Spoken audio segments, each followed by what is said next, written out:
And we're back for a daily college basketball best bets here on Saturday, December 13th. Let's go over yesterday's slate real quick because, boy, do I have some things to say about what happened yesterday. 2 and 3, again, not disastrous, but felt like it at times. I mean, again, not a horrible day, but a bad day. And, okay, how about UMBC? So this team goes 5 for 19 shooting free throws. I think it was like 5 for 16 actually, but still regardless, it was really bad. They couldn't make a free throw to save their lives. They lose the game by 3 points. They should have won that game and they should have covered the points. Missing that many free throws is inexcusable. Oh my goodness, their power forward kept shooting threes at will and he couldn't make them. UMBC yesterday had the most ridiculous effort out of a basketball team I have ever watched. They never had the lead in that game other than, at a momentary part of the first quarter. And the fact of the matter is that Caden Diggs single-handedly tried to lose UMBC the game, and congrats, he was successful. He fouls out, he turns the ball over 5 times, he can't make a three-pointer to save his life. Oh my goodness,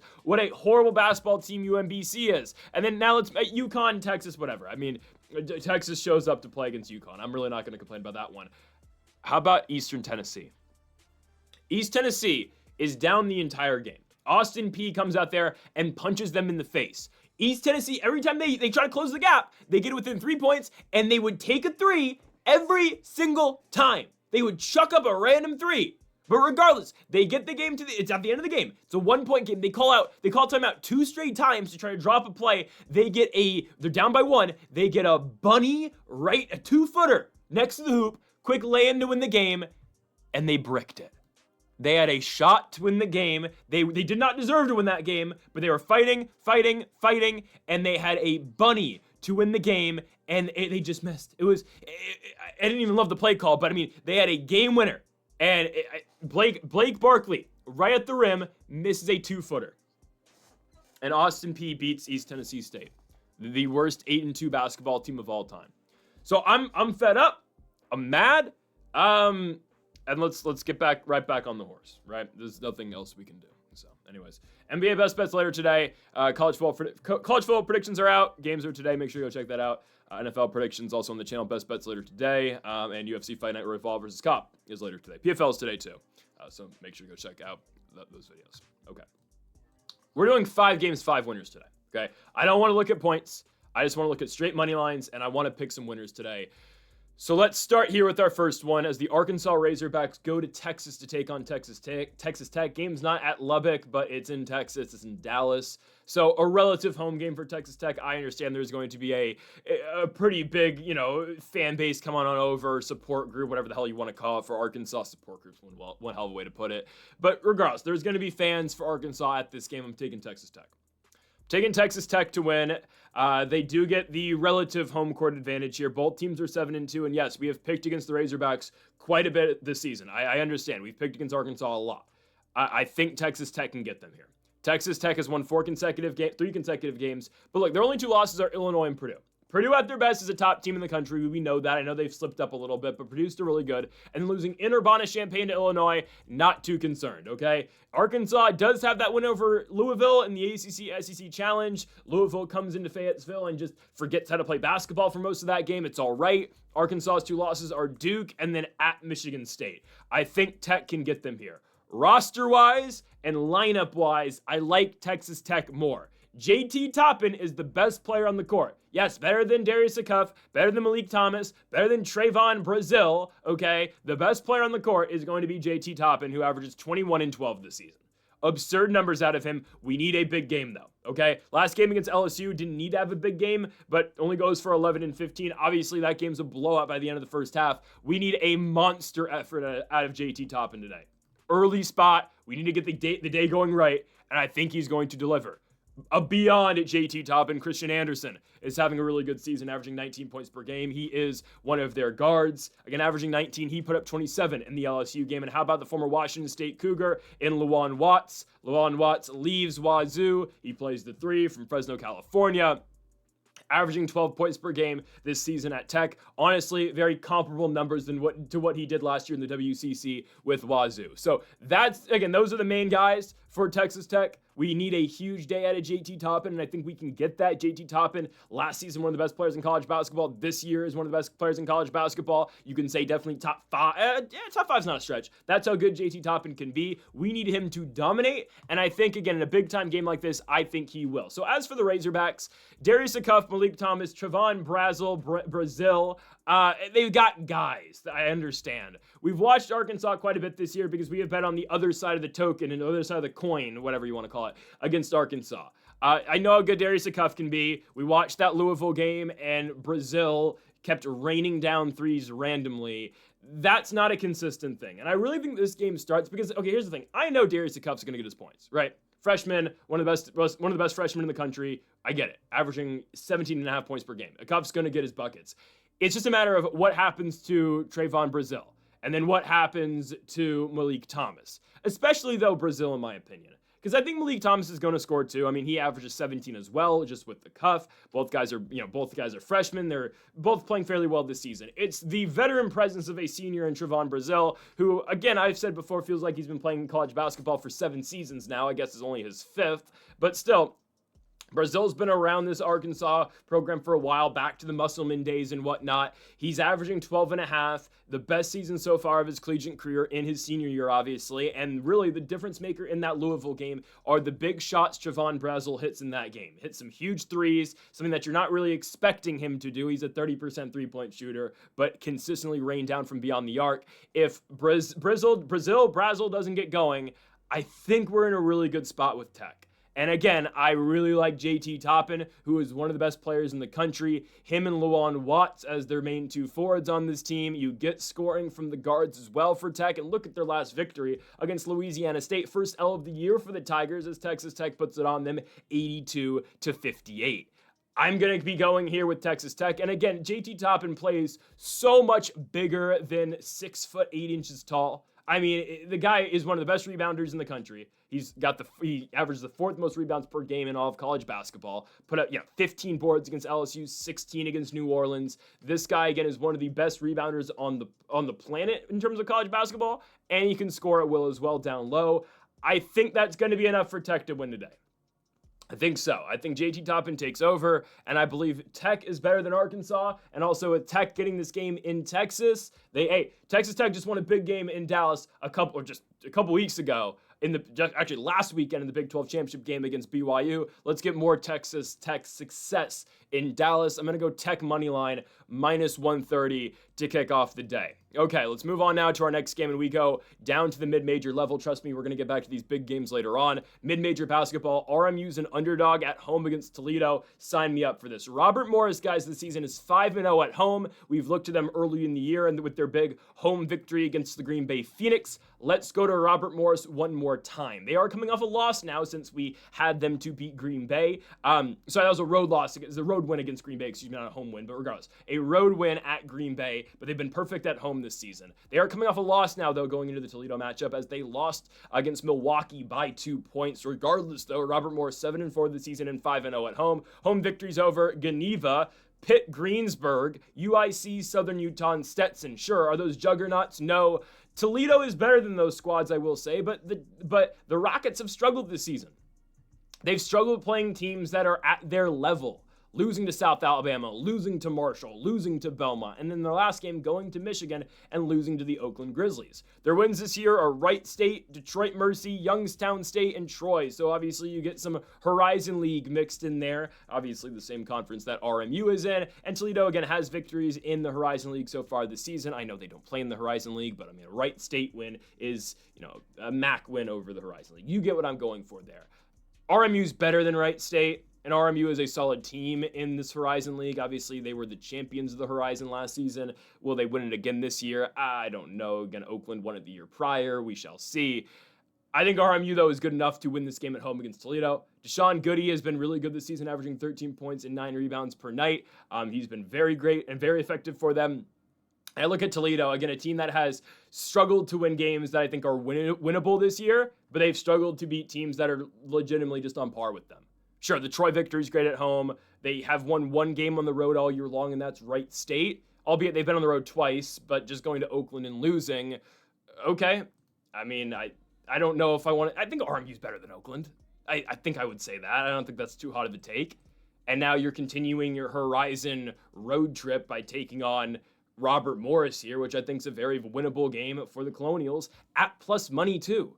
The Colonials' only losses are on the road. At Iowa, at St. Bonaventure. The Monmouth game on paper doesn't look great, but whatever. You lose by 1 point in the road, it is what it is. And losing at Milwaukee. They lose nothing but road games. Okay, at home, they've been perfect so far this season. I think that continues here. Toledo 5-4, obviously coming out of the Mid-American Conference. Sonny Wilson has been the leading scorer this year for Toledo. Toledo Rockets basketball primarily is a 6 to 7 man rotation of just, your starters are going to go as much as they possibly can. You're going to put the ball in your star player's hand, and that is Sonny Wilson. That's what they did last season. It's what they're doing this year. They run Sonny Wilson for 35 to 40 minutes per game, and he scores about 16 points per night. But he's been the best player on Toledo, and he is, again, this season, averaging 15.5. I think there was more all-around help last year, don't get me wrong, because it wasn't just Sonny Wilson, because Sam Lewis was there as well, but whatever. Sam Lewis is now playing for Virginia, and more of a he's starting, but he's not, putting up the the Toledo numbers on that really good Toledo Rockets team last season. Anyways, though, Leroy Blyden Jr. has been the primary number 2 for the Rockets this season, averaging 15 points. True freshman, averaging 15 points per game. He has been productive this season for Toledo, but again, I think what they lose last year with Sam Lewis and Javon Simmons being gone, I think obviously is not comparable to this year. Sean Craig has been the leading board getter and big for this Toledo squad, averaging 13 and 8 this year. Played last year at IU Indy to kick off his Division I career. And again, the way Toledo plays is just legitimately 5, 6, or 7 guys all game long. You're going to get the starters are going to play all but 6 minutes per night. And if you're a Sonny Wilson or if you're a Sean Craig, you're going to play pretty much as you physically can. I think that's where RMU wins this game. Robert Morris is at home. They have not lost at home so far this year in Moon Township, Pennsylvania. Yeah, they're more low scoring than Toledo, but with this game being at RMU, I think they can slow this one down because can they win a shootout against Toledo? Maybe. But this is your best pathway of winning this game is by slowing it down and finding your shots. And I think that's what Robert Morris is going to do to win this basketball game. Again, you see what Goody has done in back-to-back outings. 18 against Green Bay. Deshaun then scores 26 against Milwaukee. Just doesn't get a lot of help in that Milwaukee loss. But I think this Robert Morris team is more than capable. Fired up after losing a game on the road, which was very winnable against Milwaukee, right? Very winnable spot. They were up early, kind of choked it at the end or choked it in the second half, really, as Milwaukee went on a big run to start the half. But a very winnable spot for RMU, and they shot uncharacteristically low from the three-point line. I mean, they were shot 20% from three. Not saying they're going to shoot lights out in this one, but they're much better than a 20% three-point shooting team, in my opinion.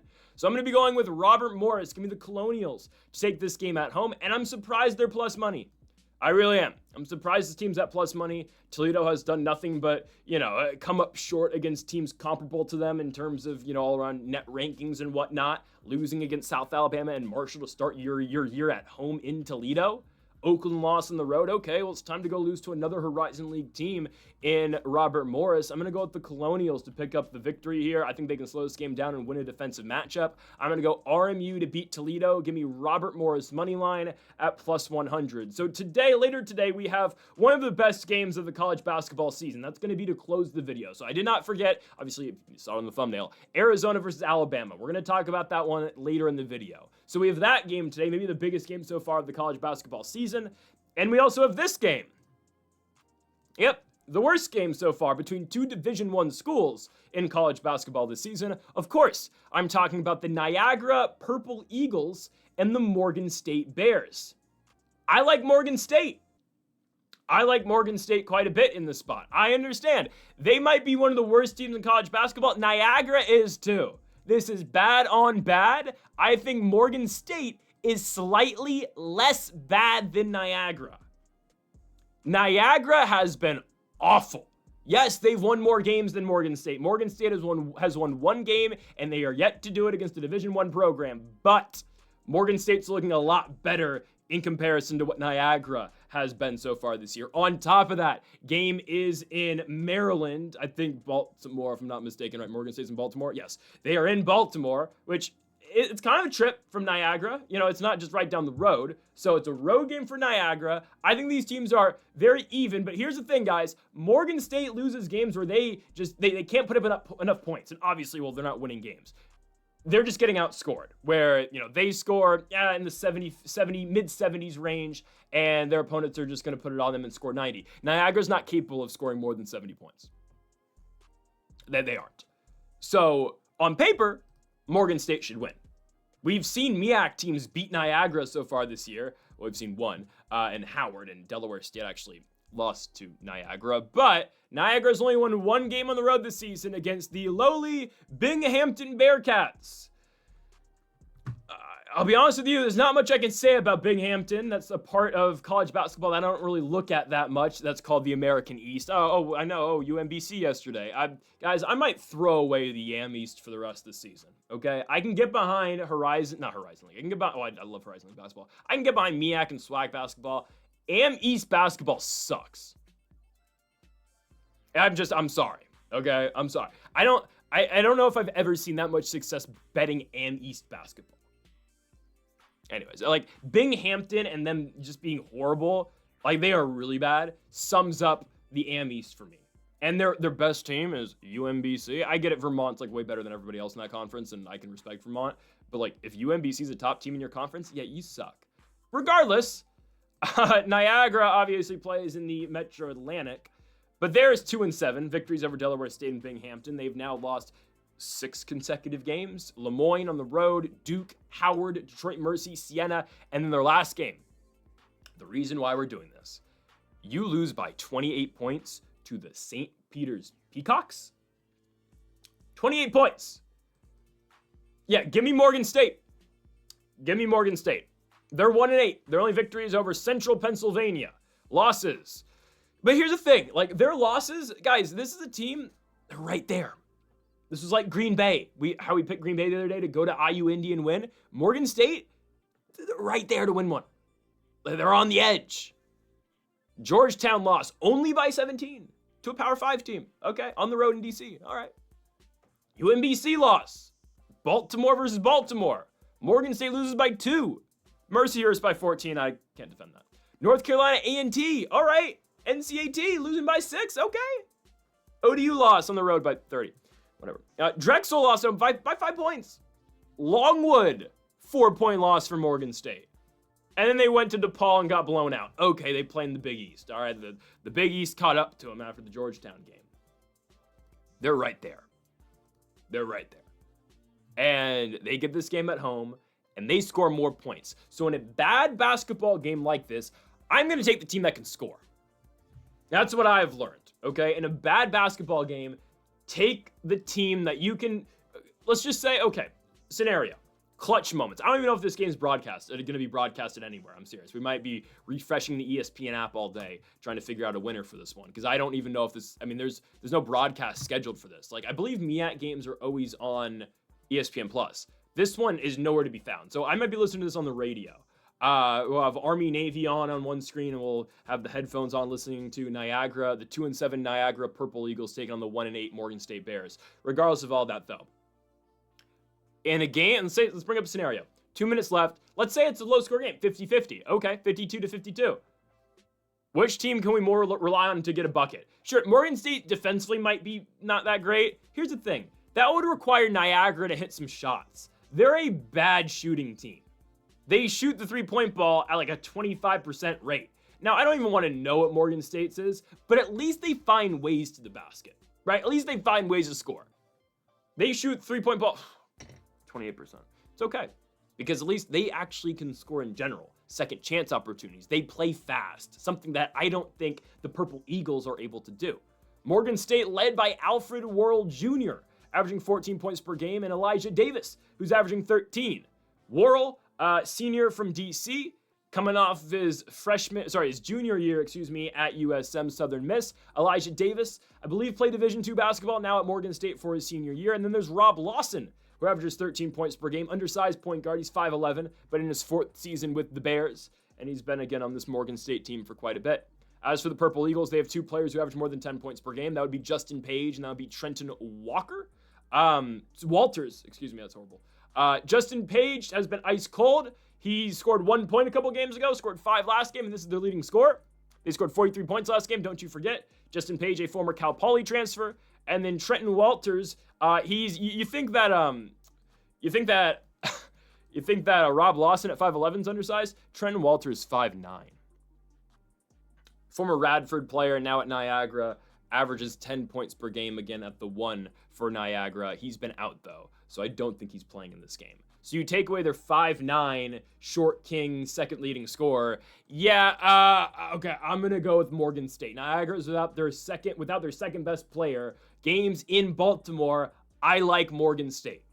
Give me the Bears to win this one at home. Minus 125. That's probably the last time you're going to hear me utter those words.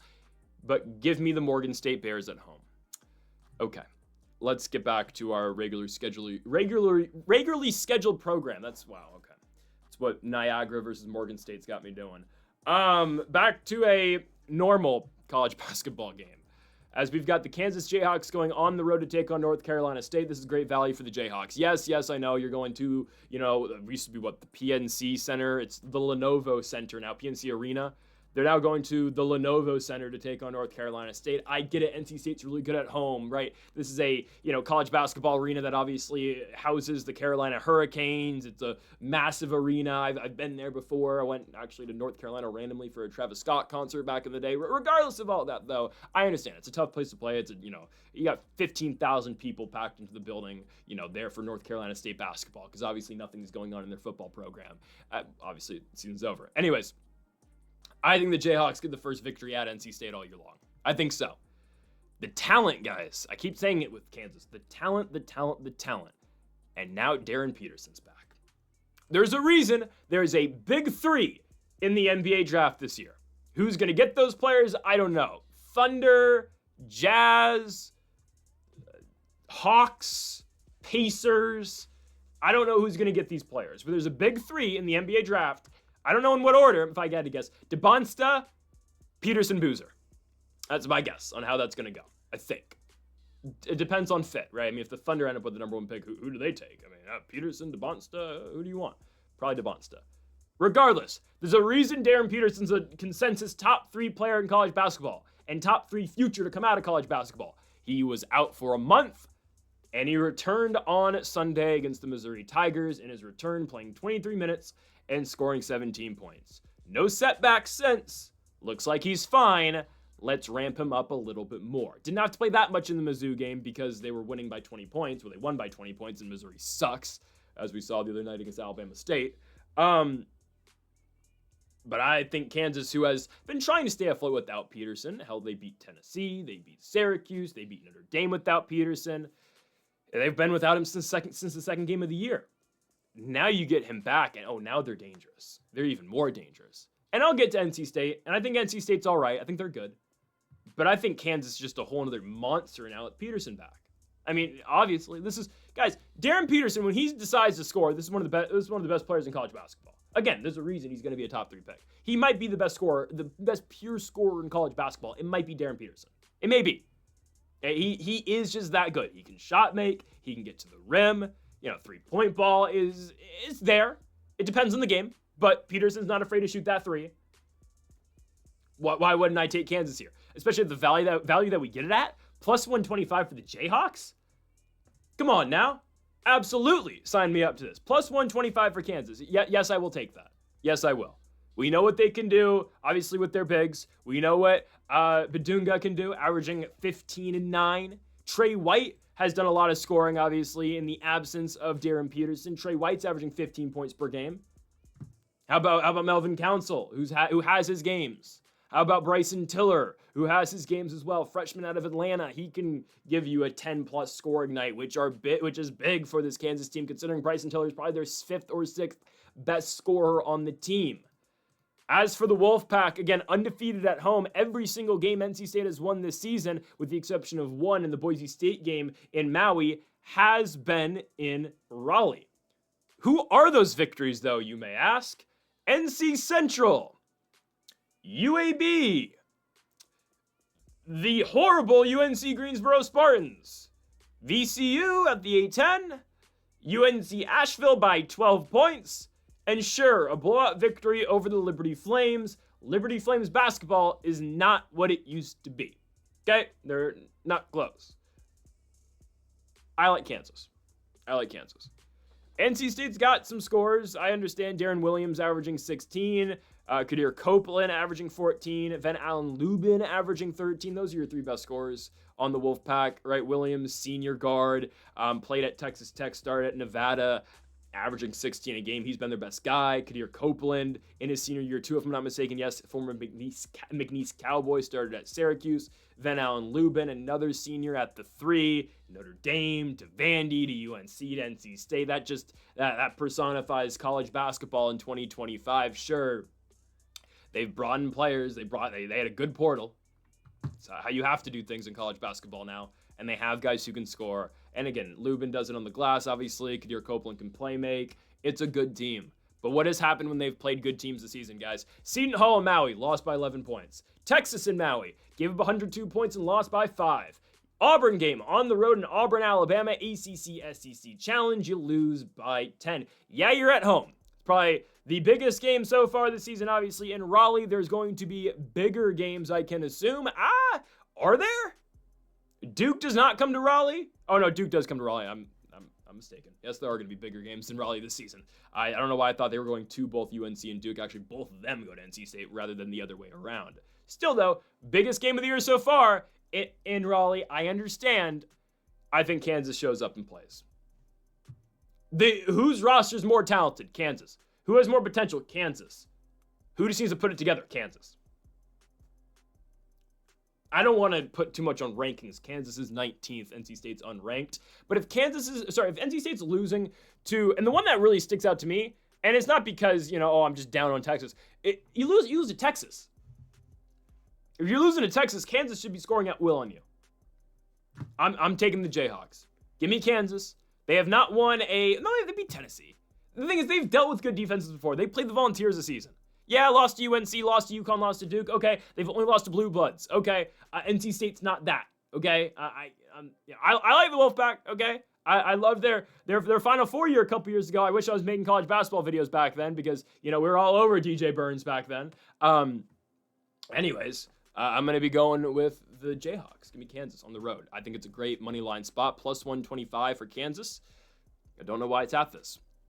Let's go to the game of the day. You saw in the thumbnail, it's the best game today. I'm going with Arizona to go to Alabama and win. I've seen a top team in the country go to Alabama and already win this year. So why wouldn't Arizona do the same exact thing? Games in Birmingham. Big arena. I get it. I think this is a 17,000 people arena, right? Game's not in Tuscaloosa, it's in Birmingham. Okay, whatever. I'm taking the Wildcats. Taking the Wildcats to win. This is the number 1 ranked team in the country. And I understand, that should be probably Michigan, but whatever. I'm not gonna give my take on that right now. Because we have a lot of college basketball still have to play, and obviously I don't want to jinx myself hyping up Arizona too much or whatever. Not hyping them up, but saying that they're not the number 1 team in the country, because today they are. Today they are the number 1 team in the country. Guys, Arizona just beat Auburn by 30 points. That should go tell you how good the Wildcats are. They went to LA, beat UCLA back when it actually meant something to beat UCLA. Beat Florida in the first game of the year. Went to UConn and won. They've done nothing but take the best teams out this season in the country. Why would tonight be any different? Alabama has seen teams come into Tuscaloosa, and sure, games in Birmingham, same thing. They've seen one team go into Alabama this year and beat them, and it's Purdue. Arizona's better than Purdue. Bama's got players. Do not get me wrong. Bama's got a lineup, right? Fill on one of the best players in college basketball. Aiden Holloway. And the thing is, when these guys are healthy, Aiden Holloway, when he's healthy, he's great. He's not playing, if I'm not mistaken, tonight, right? They've got guys. I understand. I know Jalil Bethea is not a big part of the rotation yet, but how about Jalil Bethea? Former Miami prospect. He's not starting yet, obviously, for Bama. He's only gotten really big run in the UTSA game. How about Jalil Bethea, though? Finally back. Didn't really get the best results out of Miami, considered an NBA prospect once upon a time, still kind of is, I think, in a sophomore season. Supposed to be a really good combo guard at the one, but he's playing a little bit now. I'm sure Bethea's not going to have a big impact in this game, but I just wanted to mention Bethea now that he's healthy again. Regardless, I get it. Bama stacked again. Holloway, Bull Bowen, Right Cell. How about Jemison? I mean, there's good players in this team. Noah Williamson has kind of had no production for this team recently. He's gotten squeezed out of the rotation. Former Bucknell Bison, who was really good over there with Bucknell and decided to go play at Alabama, and he's been completely squeezed out. Oh, man, he was an 18-point-per-game player in the Patriot League and one of the best players in the Patriot League, and then you go to Alabama and you don't play. Yeah, that's the cons of using the transfer portal. Anyways, though, we talk about how loaded Bama is. Look at Arizona. Koa Pete, Jaden Bradley. How about Braden Burries? Anthony Del Orso hits a big shot whenever you need him to hit a big shot. Player after player after player. This Arizona team is so talented. And just like the UCLA game, when you think they're out of it, yep, someone hits a big shot. That was Del Orso's game. How about the UConn game? That was Jaden Bradley's game. It's not one guy every single night. It's not, okay, you would think at the beginning of the year, okay, Koa Pete's going to be the guy. And he is. Best player on the team, averaging 16 points per game. But some days it's Del Orso. Some nights it's Jaden Bradley. Some days it's Braden Burries. They're a young team, I understand. Burries freshman, right? Koa Pete freshman. And then you get the experience in Del Orso and in Jaden Bradley, right? Del Orso coming over from Campbell a couple seasons ago. Jaden Bradley started at Alabama as a true freshman. Now, obviously, starting at the 2 for Arizona. They've got players. And I just think the talent is too much on Arizona for Alabama to compete with tonight. Different stylistic matchup, I will say, than Purdue. Purdue, obviously, you're dealing with the shooting ability of Braden Smith and Fletcher Loyer. Not to say Arizona doesn't have shooting as well, but I think Arizona is as of now, they're the more all-around team compared to Purdue. I think they're better than Purdue right now. They should be well enough to beat Alabama as well. I mean, they've been given top team after top team, and they have beaten them. Florida, game 1. Okay, Florida's coming off winning a national championship. Arizona beats them by 6 points. UCLA, they beat them by 4 points. UConn, they beat them by 4. Auburn, they don't just beat Auburn, they beat the shit out of Auburn, beating them by 29, okay? I'm going to be trusting the number 1 team in the country today after, a couple days of mishaps with some lowly mid-major crap, okay? We're back today, and we're trusting in some of the best teams in the country. We're trusting in Arizona going into Alabama and finding a way. There's talent on Bama. There is. Other than Philon and Holloway, though, it gets kind of bleak. I'm just saying. I can look to 6 guys on Arizona and say, okay, you can take over a game. Or, okay, you're going to hit a big shot. There's players on Bama. Don't get me wrong. There's players. And I didn't really talk about the big play much. I'd have guys like Amari Allen, right? I believe he's a true freshman as well, who's having a good year, really good year. Aiden Sherrill, who's having a good season in his sophomore year. I get it. There are players. I like Arizona more. I like Arizona, the number 1 team in the country, late night spot in Alabama. Game's going to be starting at, 9:30 in Alabama? Is that right? I guess so. I'm still taking the Arizona Wildcats to go to Alabama and get it done. Oddly, very late night spot, but whatever, who cares? I'm going to take Arizona in the nightcap tonight. There were some really late night games tonight. I understand if you want a lean for the end of the night, I would take Mississippi State to beat Utah. I know it sounds crazy. I would still trust in Josh Hubbard's team a little bit there just because of how bad Utah is, but this is the best bet here. Game's in Birmingham. I was just making sure because ESPN screwed that up before, but I don't know why this game's so late. I don't care. I'm going to take Arizona to win the nightcap for us. There's some 9 o'clock Hawaii crap, and UCSD's playing at 9 too, but no, we're locked in with this one. Arizona Wildcats to close the night, -125. Hopefully getting us a much needed response from last couple days. I'm saying like we went 0-5 3 straight days. I'm pissed off. Okay, I'm pissed off with mediocre basketball. So I came up with a solution by picking Morgan State today. That's awesome. Okay, folks, thank y'all for watching our college basketball best bets here on December 13th. If you have not yet, though, make sure to hit that subscribe button down below for more. Make sure to leave a like if you did enjoy the video. Make sure to comment if you did disagree with any of the picks. We'll be back tomorrow for more daily college basketball best bets. Folks, thank y'all.